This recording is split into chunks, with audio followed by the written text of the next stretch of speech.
اب اتنے گر چکے ہیں کہ جو چیز ان سے منسوب ہوتی ہے وہ اپنی افادیت کھو دیتی ہے. یہ نظام جس کے خلاف جتنی کارروائی کرتا ہے عوام کے دلوں میں اس کی قدر اتنی بڑھ جاتی ہے. القادر ٹرسٹ کیس کے فیصلے نے بھی عمران خان کی عزت اور وقار میں کئی گنا اضافہ کر دیا, اور یہی وجہ تھی کہ عمران خان روز مطالبہ کرتے تھے کہ اس کیس کا فیصلہ جلدی سناؤ, انہیں سزا سناؤ, اور یہ نظام یہی کر سکتا تھا کہ عمران خان کو رتی بھر ریلیف نہ ملے, سو اس نے نہیں دیا. اب آگے جو کرنا ہے وہ ڈیالے کے مکین نے کرنا ہے, جو فیصلہ سننے کے بعد انتہائی پرسکون دکھائی دے رہا تھا, اور اس نے کہا کہ وہ نہ کوئی ریلیف لے گا نہ کوئی ڈیل کرے گا, اور ایسا کیوں نہ ہو کیونکہ وہ جانتا ہے کہ اس مقدمے میں سزا سنائی گئی ہے اسے, اور اسے ایک ایسی یونیورسٹی بنانے کی سزا ملی ہے جس میں نوجوانوں کو یہ پڑھایا جاتا ہے کہ اس کائنات نے آج تک محمد رسول اللہ سے بڑا کوئی لیڈر پیدا نہیں کیا. وہ اس یونیورسٹی کے ذریعے نوجوانوں کو یہ بتانا چاہتا تھا کہ ان کے رول ماڈل اسٹیو جابز اور مارک زوکربرگ نہیں ہے بلکہ سرکار مدینہ رسول پاک صلی اللہ علیہ وسلم کو ہونا چاہیے. عمران خان جانتے ہیں کہ جج نے انہیں سزا نہیں سنائی, ایک ایسی دستاویز پہ دستخط کیے ہیں جو کیا عجب کہ روز قیامت اس کی خان کی نجات کا ذریعہ بن جائے. اس لیے عمران خان فیصلہ سن کر نہ غصے میں آئے نہ مایوس ہوئے, اور انہوں نے بلکہ کچھ پریشان نظر آنے والی اپنی بہنوں کو مخاطب کر کے کہا کہ کیا تم لوگوں کا اللہ پر ایمان کمزور پڑ گیا, پریشان کیوں ہو گئے ہو؟ اور آپ دیکھیں کہ جس شخص کو 14 سال قید کی سزا سنائی گئی, اگلے لمحے اس کا جملہ کیا تھا, بلکہ بیرسٹر سلمان صفدر بتاتے ہیں کہ عمران خان نے فیصلہ سن کے پہلے تو کہکا لگایا, اور اس فیصلے کے بعد صحافیوں سے بات چیت کی, جو کہ وہاں پہ موجود بعض جو سرکاری بھونپو ہیں جن کو ایک ایک فیصلے کا پتہ تھا, یہ بھی پتہ تھا کہ فیصلے میں کتنی سزا ہونی ہے اور فیصلہ کتنے صفحات پر مشتمل لکھا گیا ہے, کس نے کہاں لکھا ہے, کہاں اس کی نوک پلک درست کی, سب کچھ پتا تھا جن صحافیوں کو. وہ صحافی وہاں پہ شور مچاتے رہے تاکہ عمران خان جو ہے وہ صحافیوں سے گفتگو نہ کر سکے, اور قوم کے نام. لیکن پھر بھی عمران خان نے اپنا وہی پیغام دیا ہے کہ بس آپ نے گھبرانا نہیں. اب القادر ٹرسٹ کا فیصلہ دینے والے جج سے متعلق بھی ناظرین انتہائی شرمناک بات, ایک غلیظ فیصلے کے بعد انتہائی غلیظ انکشاف, اور میں حیران ہوں کہ اس سے پہلے قوم کے سامنے یہ بات کیوں نہیں آ سکی. ان جج صاحب کی حقیقی شہرت جاننا ہو تو ان کچہریوں کے وکلاء سے بات کر لیں جہاں یہ بطور سول جج اور بطور سیشن جج کام کرتے رہے ہیں. وکلاء جو ہیں وہ ان کی شان میں جس طرح کے قصیدے کہتے ہیں, میرا خیال ہے کہ وہ میں یہاں بیان نہیں کر سکتا. انہوں نے القادر ٹرسٹ کیس جس انداز سے چلایا اس پر پہلے بھی بات ہو چکی ہے, کس طرح عدالت کی بجلی بند ہونے کے باوجود موبائل فون کی روشنی میں بھی کیس چلتا رہا, کیس کے دوران کس طرح ہائی کورٹ کے فیصلے کی نفی کرتے ہوئے صحافیوں کو عدالت جانے سے روکا گیا. بہرحال یہ جج صاحب ناصر جاوید رانا جس کلاس اور جس کماش سے تعلق رکھتے ہیں اس کے متعلق سپریم کورٹ کے فیصلے بھی آج سامنے آئے ہیں, انتہائی شرمناک, انتہائی غلیظ. میں حیران ہوں کہ اس شخص کو جج بنایا کس نے. یعنی اب تو کوئی کسی کو, جو بندہ بھی یہ بات کرے یہ ناصر جاوید رانا کے بارے میں, اس کو گھبرانا بھی نہیں چاہیے. اس کو اس لیے نہیں گھبرانا چاہیے کہ جو کچھ ناصر جاوید رانا کے بارے میں کہا ہے وہ میں نے نہیں کہا, وہ کسی ویلاگر نے, کسی جرنلسٹ نے نہیں کہا, وہ کسی وکیل نے نہیں کہا, سپریم کورٹ آف پاکستان نے کہا ہے. سپریم کورٹ آف پاکستان کا فیصلہ سامنے آیا ہے جو 2024 میں دیا گیا تھا. فیصلہ کیا تھا؟ ناصر جاوید رانا نے بطور سول جج ایک ملزم وہاب الخیری کا ریمانڈ دے دیا, حالانکہ وہاب الخیری کو ان کے سامنے عدالت میں پیش ہی نہیں کیا گیا, اور ریمانڈ دینے کے لیے ضروری ہوتا ہے کہ ملزم کو عدالت میں پیش کیا جائے. اس کے بعد جب یہ کیس سپریم کورٹ میں گیا تو وہاں جج ناصر جاوید رانا نے جھوٹا بیان الفی جمع کرا دیا, جس پر سپریم کورٹ نے فیصلہ دیا کہ اس ناصر جاوید رانا میں یہ رجحان پایا جاتا ہے کہ وہ کوئی بھی غیر قانونی کام کر سکتا ہے, اس لیے یہ کسی بھی عدالتی عہدے کے لیے نااہل ہے. سپریم کورٹ نے جج ناصر جاوید رانا سے عدالتی اختیار واپس لے کر ان کی جگہ کسی اور سول جج کو تعینات کرنے کا حکم جاری کیا ہے, اور ساتھ ہی متعلقہ ہائی کورٹ کو حکم دیا تھا کہ وہ سول جج ناصر جاوید رانا کے خلاف مزید قانونی کارروائی کریں. یہ سپریم کورٹ کا ناصر جاوید رانا کے خلاف دیا گیا فیصلہ ہے، اور ایسے کرداروں کو عمران خان کے خلاف فیصلوں کے لیے استعمال کیا جا رہا ہے. او بھائی، اگر آپ نے فیصلہ کروانا ہی تھا تو کم از کم تھوڑی سی ہسٹری تو جج کی دیکھ لیتے. اور یہ جس کے بارے میں سپریم کورٹ نے دو ٹوک انداز میں باقاعدہ برطرفی کا اعلان کیا، فیصلہ دیا، آپ نے اس کے منہ سے یہ فیصلہ، اس کے ہاتھوں سے یہ فیصلہ کروانا تھا. اب تو ہائی کورٹ میں جب یہ کسی بھی ہائی کورٹ میں جب یہ فیصلہ جائے گا، کسی بھی یہ بالائی عدالت میں یہ فیصلہ جائے گا، تو وہ سوچیں گے کہ نچلا فیصلہ کس جج نے دیا ہے. وہ مقدمے کا جو اس کا مٹیریل ہے وہ تو بعد میں جائے گا، فیصلہ جو ہے بعد میں جائے گا. پہلے تو یہ جائے گی بات بالائی عدالت کے پاس کہ کس جج نے فیصلہ دیا ہے، اس جج نے جس کو سپریم کورٹ نے ہٹانے کا حکم جاری کیا ہوا ہے. استغفر اللہ.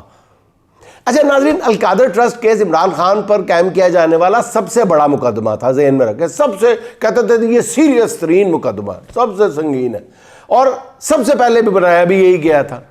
اس کیس میں حقیقی طور پر اگر کوئی جان ہوتی ناظرین، آپ خود سوچئے، اگر یہ کیس سٹرونگ ہوتا تو پھر عمران خان پر مزید مقدمات کی ڈبل سینچری کیوں بنانا پڑتی؟ ٹھیک ہے نا. اگر ایک بندہ، اگر پہلے کیس اتنا سٹرونگ تھا تو پھر بنانے والوں کو پتا ہونا چاہیے تھا اسی میں سے نہیں بچ سکتا، مزید ایک کیس بھی کرنے کی ضرورت نہیں، الٹا بھی لٹک جائے تو اس کیس میں سے نہیں نکل سکتا عمران خان. تو پھر اس کیس کی آپ اوقات پہ ساتھ دیکھ لیں کتنی کمزور تھی کہ مزید 250 مقدمے قائم کرنے پڑے اس پہلے مقدمے کے بعد. توشہ خانہ، عدت، سائفر کے مقدمات کی تو ہائی کورٹ میں دھجیاں اڑنے کے بعد حکمرانوں کی پوری کوشش تھی کہ القادر ٹرسٹ کیس کا فیصلہ ایسا ہونا چاہیے جو کم از کم اعلیٰ عدلیہ میں ٹھہر سکے. اس لیے القادر ٹرسٹ کے فیصلے کو ناظرین کہا جا رہا ہے کہ صرف احتساب عدالت کے جج پہ، یہ ناصر جاوید رانا پہ نہیں چھوڑا گیا، بلکہ اصلی ججوں کے پاس بھی لے کے گئے، بڑے بڑے چیمبرز میں لے کے گئے، اس کی نوک پلک درست کرائی گئی، کئی قانونی دماغوں کو یہ فیصلہ دکھایا گیا، اس کے سکن دور کرنے کی کوشش کی گئی. اس کوشش میں یہ فیصلہ جو ہے 3 بار مؤخر کرنا پڑا ہے. یہی وجہ ہے کہ یہ فیصلہ آنے سے کئی روز پہلے ہی مارکیٹ میں آؤٹ ہو چکا تھا، پرچہ آؤٹ ہو گیا تھا، حتیٰ کہ مختصر فیصلے کے 4 صفحات ہوں گے، یہ بھی پہلے سب کے علم میں تھے. مگر ہر طرح کی کوشش کے باوجود ناظرین، القادر ٹرسٹ کا جو مختصر فیصلہ سامنے آیا اس میں اتنے بڑے بلنڈرز ہیں کہ آزاد قانونی ماہرین نے سر پکڑ لیا کہ کھودا پہاڑوں نکلا مرا ہوا چوہا. مختصر فیصلہ پڑھ کے ناظرین جو نکات سامنے آئے ہیں ضروری ہیں کہ وہ بھی آپ کے سامنے رکھے جائیں. فیصلے کے مطابق عمران خان کو 190 ملین پاؤنڈ کی کرپشن کا مرتکب قرار دیا گیا، مگر انہیں جرمانہ صرف 10 لاکھ روپے کیا گیا. اگر کرپشن 190 ملین پاؤنڈ کی تھی تو جرمانہ محض 10 لاکھ روپے کیوں؟ اس کا مطلب یہ ہے کہ احتساب عدالت نے بھی تسلیم کیا ہے کہ عمران خان پر کرپشن کوئی ثابت نہیں ہوئی. اور مختصر فیصلے میں ایک جگہ لکھا ہے کہ اگرچہ نیب کے پیش کردہ شواہد میں بے ضابطگیاں اور تضادات موجود ہیں، مگر یہ نیچرل ہے. وہ نیچرل ہے بھائی، بے ضابطگیاں موجود ہیں، شواہد ہے، آپ خود کہہ رہے ہیں کہ یہ استغاثہ کمزور ہے، اور پھر میکسیمم سزا کس بات کی؟ وہ اتنی سی بھی اگر جھول ہوتی تو میں پہلے بھی آپ کو عرض کر چکا ہوں مثال دے کے کہ ابھی سپریم کورٹ آف پاکستان نے چند دن پہلے، ہفتہ 2 ہفتہ پہلے قتل کے ملزم کو اس لیے رہا کر دیا کہ جناب اس کو شک کا فائدہ دیا کہ استغاثے کے مطابق یہ جو گواہ ہیں یہ آدھی رات کے وقت گھر میں موجود تھے. تو سپریم کورٹ کے ججز نے کہا کہ آدھی رات کے وقت گواہ اس گھر پہ اس موقع پہ کیا کر رہے تھے؟ تو سپریم کورٹ نے ہائی کورٹ سمیت سب کے فیصلے نیچے سے اڑا کے رکھ دیے، قتل کے کیس میں معافی دے دی ہے. یہ ہوتا ہے شک کا فائدہ. اور یہاں پہ عدالت خود کہہ رہی ہے، سو کالڈ عدالت خود کہہ رہی ہے کہ جناب یہ استغاثے میں جگہ جگہ جھول موجود ہیں، بے ضابطگیاں موجود ہیں، لیکن سزا کتنی دی گئی؟ میکسیمم. استغفر اللہ. اب قانونی ماہرین کا ناظرین کہنا یہ ہے کہ فیصلے میں لکھے گئے اسی ایک جملے سے ہی ہائی کورٹ میں سرکار کا یہ فیصلہ اڑ جائے گا.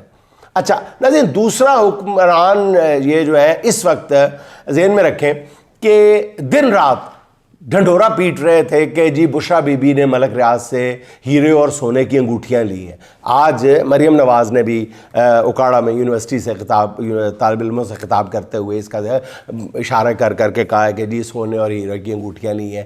یعنی وہ بھی اس کیس سے الگ سے ملزم تھیں. البتہ جو فیصلہ آیا ہے اس میں سونے کی انگوٹھیوں کا کوئی ذکر ہی نہیں ہے.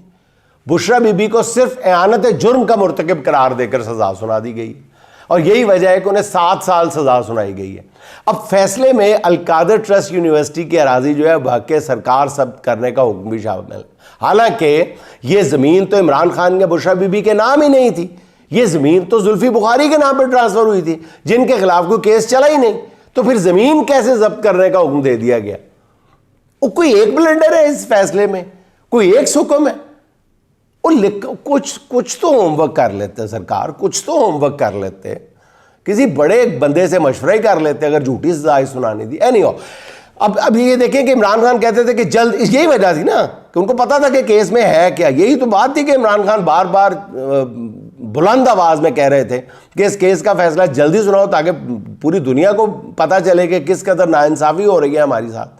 ابھی تو صرف مختصر فیصلہ سامنے آیا ناظرین, تفصیلی فیصلہ سامنے آنے تک جو آپ دیکھیں گے کہ قوم کا ہنس ہنس کر برا حال ہو جائے گا.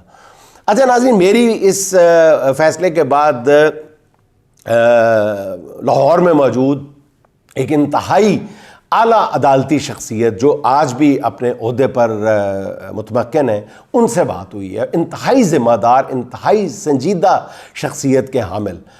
وہ ان سے جب میں نے اس فیصلے کی بابت پوچھا تو انہوں نے ایک جملہ کہا. انہوں نے کہا کہ صرف خان کے دامن پر کرپشن کے چھینٹے پھینک کر حساب برابر کرنا چاہ رہا ہے یہ نظام. اب کہاں شریفوں اور زرداریوں کی کرپشن اور کہاں یہ لاغرسا کیس جو ہائی کورٹ میں 2 پیشیوں سے زیادہ چلا تو خود ہائی کورٹ مذاق بن جائے گا. یہ میں آپ کو کوٹ ان کوٹ بتا رہا ہوں, ایک انتہائی اعلیٰ عدالتی شخصیت کے لفظ ہیں یہ. ناظرین اصل میں آپ غور کریں تو بالکل درست فرما رہی ہے یہ اعلیٰ عدالتی شخصیت. یہ صرف حساب برابر کیا گیا ہے کہ کسی نہ کسی طرح عمران خان پر یہ سیاہی, عمران خان کے دامن پہ یہ ایک دفعہ سیاہی پھینک کر بے شک بھاگ جائے لیکن ایک دفعہ سیاہی ضرور پھینک دیں, بعد میں بے شک ضمانت ہوتی رہے. وہ یار حساب برابر کرنے کا بھی کوئی طریقہ ہوتا ہے, حساب برابر کرنے کا بھی کوئی حساب ہوتا ہے. اصل میں اگر معاملہ حساب برابر کرنے کا یہ ہے تو کچھ طریقہ تھا, کچھ سلیقہ تھا. مجھے ہاں آپ نے سنا ہوگا وہ ناظرین کہتے ہیں کہ اس کا کانگو میں فرانسیسی سفیر تھا, فرانس کا سفیر کانگو جیسے ملک میں, وہ کہیں جنگلوں میں سیر کر رہا تھا تو وہ آدم خور وہ جھینگا لالا ہو جو کرتے ہیں نا اس قبیلے کے ہاتھ چڑھ گیا وہ سفیر. تو انہوں نے سفیر کو کڑھائی میں, زندہ سفیر کو تیل کے کڑھائی میں پھینکا اور بھون کے سفیر ہی کھا لیا. سفیر آدم خور قبیلہ تھا, سفیر کو کھا گئے. تو اب فرانس تھا, اس نے کہا کہ جناب یہ کیا کیا کانگو نے ہمارے ساتھ. انہوں نے کہا کہ مطالبہ کر دیا کانگو سے کہ جی $50 لاکھ آپ خون بہا ادا کریں. تو کانگو میں سارے حکمران سارے مل کے بیٹھ گئے, انہوں نے کہا $50 لاکھ تو ہم اگلے 5000 سال تک بھی نہیں ادا کر سکتے. تو بڑا سوچا بڑا کہ کیا پھر فرانس جیسے ملک کو کیا جواب دے, جواب تو دینا پڑے گا, کچھ نہ کچھ تو دینا پڑے گا. تو انہوں نے پھر فرانس کو یہ جواب لکھ بھیجا کہ جناب ہم نے بڑا غور و خوض کیا ہے تو ہم اس نتیجے پہ پہنچے ہیں کہ ہم جرمانہ یا خون بہا تو ادا نہیں کر سکتے, آپ فرانس میں جو کانگو کا سفیر ہے نا اس کو تل کے کھا جائیں. تو ناظرین یہ ہے حساب, یہ ہے یہ حساب جس طرح برابر کرنا چاہتے ہیں. ناظرین آپ کو یاد ہوگا میں نے پہلے تو میری یہ پیشگوئی سن لیں, ہو سکتا ہے القادر ٹرسٹ کیس میں سزا پانے کے موقع پہ آپ کو یہ میری بات عجیب لگے, مگر ناظرین میری یہ بات لکھ لیں کہ اب عمران خان کی رہائی کی منزل اور بھی قریب آ گئی. عمران خان پر کرپشن کے آخری کیس کا بھی فیصلہ ہو گیا جسے ہائی کورٹ اٹھا کر اسلام آباد کے سب سے گندے نالے میں پھینک دے گی. اور یہی وجہ ہے کہ آج جو بھی حکومتی رہنما سامنے آیا ہے اس کا چہرہ لٹکا ہوا ہے. انہیں پتہ ہے کہ اب اس سے آگے کھیل جو ہے وہ مکمل طور پہ اڈیالہ والے کے ہاتھ میں چلا گیا. میرے ناظرین کو یاد ہوگا کہ میں نے گزشتہ روز بیرسٹر گوہر کی آرمی چیف سے ملاقات پہ بات کرتے ہوئے کہہ دیا تھا کہ القادر ٹرسٹ میں عمران خان کو سزا ہو جائے گی، مگر پس پردہ معاملات بھی آگے بڑھتے رہیں گے۔ ایک سوال یہ ہے کہ مذاکرات کا اب کیا بنے گا؟ تو حکومت کے ساتھ ہونے والے مذاکرات کے بارے میں جو حکومتی ٹیم مذاکرات کر رہی ہے اس کے بارے میں تو ناظرین پہلے دن سے لے کر آج تک آپ کو میں آگاہ کرتا رہا ہوں، آپ میرے موقف سے اچھی طرح آگاہ ہیں، ان میں تو رتی برابر بھی سنجیدگی نام کی کوئی چیز نہیں ہے۔ اور ناظرین شاید میں آپ کو یہاں پر ایک اور خبر بھی دیتا چلوں کہ کہنے والوں نے حکومت کو، موجودہ وقت کی جو حکومت ہے، اس کو سب کچھ بتا دیا ہے کہ آپ کے پاس کتنا ٹائم ہے اور وہ کیا کرنے جا رہے ہیں۔ یہی وجہ ہے کہ اب یہ جو ہے ٹال مٹول سے کام نہیں لے رہی حکومت جو ہے یہ، بلکہ سیدھا ننگی چٹی ہو کے سامنے آ جائے گی، اور اب وہ آخری دنوں کے کھیل کی تیاری ہے۔ یہی وجہ ہے کہ اب وہ پبلک میں نکل کے اپنا کیس پیش کرنے کی کوشش کرے گی۔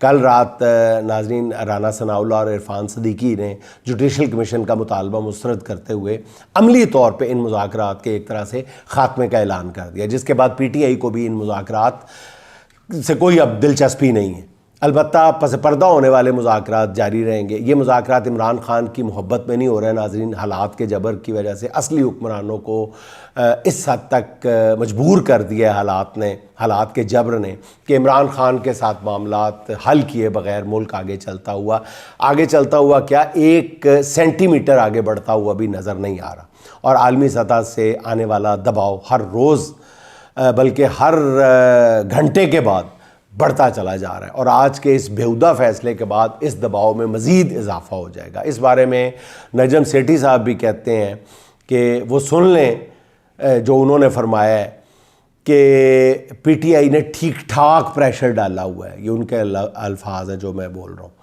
کہ پی ٹی آئی نے ٹھیک ٹھاک پریشر ڈالا ہوا ہے، اور اسٹیبلشمنٹ یہ پریشر محسوس بھی کر رہی ہے۔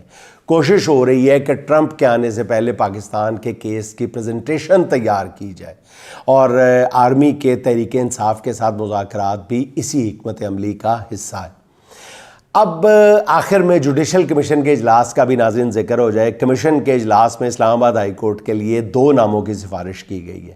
ان میں سے ایک سیشن جج اعظم خان ہے، یہ وہی جج صاحب ہیں جنہوں نے عدت کیس میں اسلام آباد کی عدالت میں قابل سماعت ہونے کا، عدت کیس کو اسلام آباد کی عدالت میں قابل سماعت ہونے کا حکم جاری کیا تھا۔ دوسرا نام وکیل راجہ انعام امین کا ہے۔ اس موقع پہ ناظرین ہمیں جج ہمایوں دلاور اور شاہ رخ ارجمند سے ہمدردی ہے، جو اپنی انتہائی صلاحیتوں اور کوششوں کے باوجود فی الحال ہائی کورٹ کے جج نہیں بن سکے، لیکن ان کی کوششیں جاری ہیں ابھی، کیونکہ اور بھی جج اسلام آباد ہائی کورٹ میں لگنے ہیں۔ شاہ رخ ارجمند تو توشہ خانہ 2 کیس کی بڑی تیزی سے سماعت کر رہے ہیں، شاید اس کیس کا فیصلہ جو ہے ان کی ترقی کا ضامن بن جائے۔ آگے پھر دیکھتے ہیں کہ ناظرین کیا ہوتا ہے۔ ناظرین آپ کو ایک دلچسپ بات کی، بہت امپورٹنٹ بات یہ بتانی ہے کہ مریم نواز صاحبہ نے ایک زبردست کام یہ کیا ہے کہ مطالعہ پاکستان کی جو 10ویں جماعت کی کتاب ہے مطالعہ پاکستان کی، اس میں ایک نیا باب شامل کروا دیا ہے۔ اب ایک نیا باب شامل کروانے کے لیے ظاہر ہے کہ وہ کتاب اس کے دوبارہ سے وہ چھپی ہوگی، پچھلی کتابیں بیکار چلی جائیں گی، لاکھوں بچوں کے پاس ہوتی ہیں، بلکہ ہمارے ہاں تو رواج یہ ہوتا ہے نا کہ ایک کتاب جو ہے وہ 3 4 اسٹوڈنٹس کے پاس جاتی ہے، اور جب یہ کتاب میں کوئی ایک چیپٹر نیا شامل کر دیا جاتا ہے تو بیچارے غریب بچوں پر یہ بہت گراں گزرتا ہے۔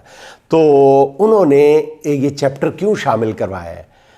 صرف اپنی تصویر کے لیے، صرف اپنے نام کے لیے۔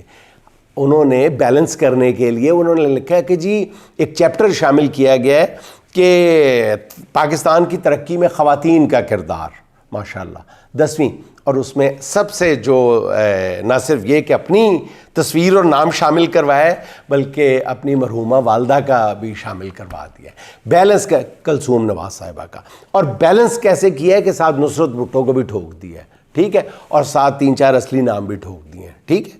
اور میرا سوال صرف اتنا ہے اپنے بارے میں تو لکھا ہے کہ جی 2024 میں وہ پتہ نہیں وہ آ گئی اور ان کے انقلابی اقدامات کیے وہ فلاں.